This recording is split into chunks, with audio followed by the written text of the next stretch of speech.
nibyo byishimo mugira reka mbanze mbakanya ibyo niboneye n'amaso yanjye mfite bura narabafotoye nabafashe n'amavideo mwandaya ubwo imbwa kare y'umuganga ubwo nari ngiye kwa mu bitaro sanga saa 8:30 z'ijoro mvuga ati nanze abantu benshi abantu bari buze kumanywa turicaye kwa muganga anjyanye ku murongo njya kwicaraho w'intebe intebe zo zimeze gute intebe ya mbere irimo umurwayi uri mu kagare nari guhumeka cometse ibiserume nk'igihumbi bamwimye igitanda cyo kuryamaho manira uri mu mama Imana imuhumugisha izamba bari munyiriza ubwo mba ndamuhunze intebe ya kabiri yari yicayeho umusazi noneho Yesu bikira muri abambwe nakubitanye nago nari nzi ko nibisazi bibaho mwirirwa musikama abantu ibi bitaro bya covid ko bivura abarwayi bivura abasazi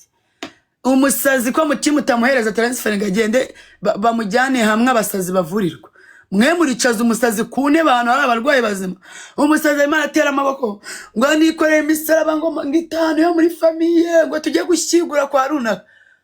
mbega abaganga bibiswera umuntu afite ibisazi bimeze kuriye ari gukubita abarwayi ari kubavuyanga yasaze yabaye ikigoryi aho kugira ngo nanubwo mwamugirira imwego byibura mu mutera gashinge kakamusinziriza asinziraho nk'iminota 5 aze gukanguka mwamugezeho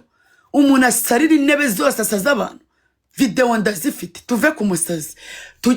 ubwo umusazi atangiye kunkubita amaboko mba ndirutse ubwo Mana nyagasare mbega urwo gusenyana huriye narwo ku bitaro bya covid ipunda bavumye ibitaro byanyu babigendeho bifite ikibazo ubwo tuba ubwo munzi intebe ya kabiri mbagiye ku ntebe ya gatatu mbandicaye ku ntebe ya gatatu umva nge nago ndi gusoma comment zanyu ubu ndi mu mwuka ngende mu mavuta iyo narakaye sinjya njya muri comment zanyu zitansubiza inyuma nari mfite abantu banjyanye kumvuza abatanga buhamya barahari baracyaryamye reka babyuke baze babaha inkuru ku byagenze sheri ubwo ngeze ku ntebe ya gatatu naho makubitanira n'umukecuru warwaye umeze nabi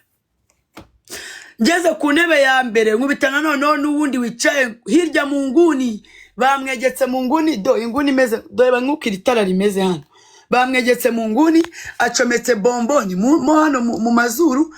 yambaye ibiserume ahantu hose yambaye sonde hano mu bintu bamwicaje mu nguni ibaze can imagine ibitaro nk'ibi ngibi ibitaro bikuru bya covid byo kuryanyuma turabyamaganye mugomba kwirukana abaganga barimo mukazana abaganga bashyashya bitabaye ibyo abanyarwandakazi ngende umwami kazi nitwa Lopez abantu banyu bose bazapfa bashirire kuri bino bitaro muri famille yanjye tumaze kuhaburira abantu babiri inshuti yanjye na ejo bundi yarahapfiriye noneho nge narirwa renda higera nta service nziza bagira duhamagaye ubuyobozi ribu mugende murebe ibitaro bya covid bifite ikibazo gikomeye cyane nago byita ku barwayi ubwo ngeze ku ntebe ya mbere nkubitanye n'umukecuru uciye mu nguni ari muri bomboni zimumereye nabi ubwo nanjye niko boyfriend wanjye ari kumamagara ati ariko suri kwa muganga wafotoye kwa muganga ukanyereka nimba ari huri baba boyfriend batajya bizera bashiri babo ubwira ati ndi kwa muganga kumva ko agiye gusambana ubwo nanjye mba ngiye gukamera ndi kwereka boyfriend wanjye uko nageze mu bitaro yego ko bikira Mariya umuganga turukaranga kubundi ngo mada ngo waje ngo kwicara ngo cyangwa ngiye kumva ngese uri mwana w'umusazi ngo ngageze kuri nimero ya kangahe ngo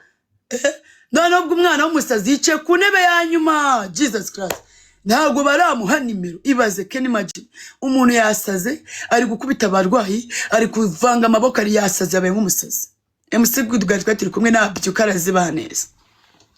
ibaze no kumuha nimero byabananiye abaganga bibereye muri telefone bari muri TikTok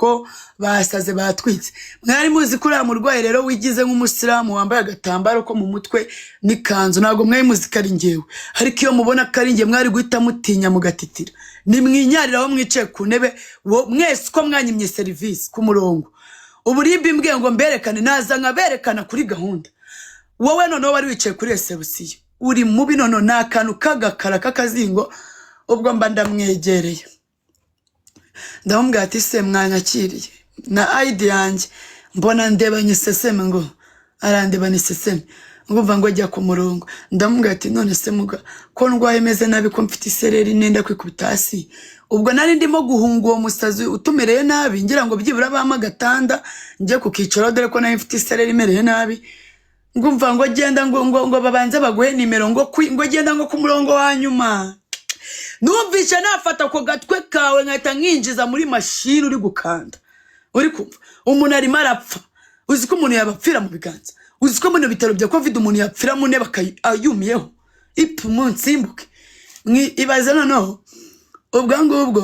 ibintu biri kwabera ni filime Pastor Kim nawe Tise Jessica bakwakiriye abaganga byahe